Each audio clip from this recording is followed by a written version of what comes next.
আয়েশা তার মাসির সাথে সুরাটে দেখা করতে গিয়েছিল, যা হীরা শিল্পের জন্য বিখ্যাত। তার মাসি তাকে একটি সুন্দর, ঝলমলে হীরার আংটি দেখিয়েছিলেন।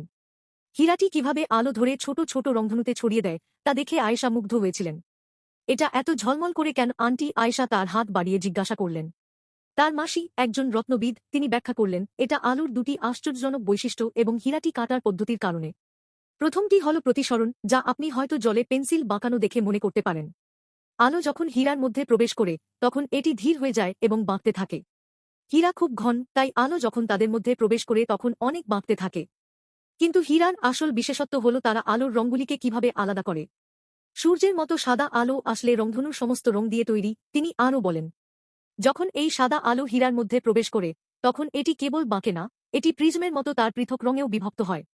আলোর এই উপাদান রঙে বিভক্ত হওয়াকে বিচ্ছুরণ বলা হয়। আয়েশা হাঁপাতে হাঁপাতে বলল, তাহলে হীরাটি কি ছোট্ট রংধনু তৈরির মতো? ঠিক, তার মাসি হেসে বললেন। হীরার আলো প্রতিসরণ এবং বিচ্ছুরণের অবিশ্বাস্য ক্ষমতা, এর উজ্জ্বল কাটের সাথে মিলিত হয়ে যা আলোকে অভ্যন্তরীণভাবে একাধিকবার প্রতিফলিত করে, এটিকে সেই উজ্জ্বল ঝলকানি দেয়। প্রতিটি দিক একটি ক্ষুদ্র আয়না এবং প্রিজমের মতো কাজ করে সেই পৃথক রঙগুলিকে নাচতে পাঠায়। আয়েশা হীরাটির দিকে তাকাল আর ভাবল, হীরা কেবল একটি সুন্দর পাথর নয়, বরং একটি ক্ষুদ্র আলোক পরীক্ষাগার, যা আলোকের একক রশ্মির মধ্যে লুকানো রঙগুলি প্রকাশ করার জন্য বিশেষজ্ঞভাবে তৈরি করা হয়েছে।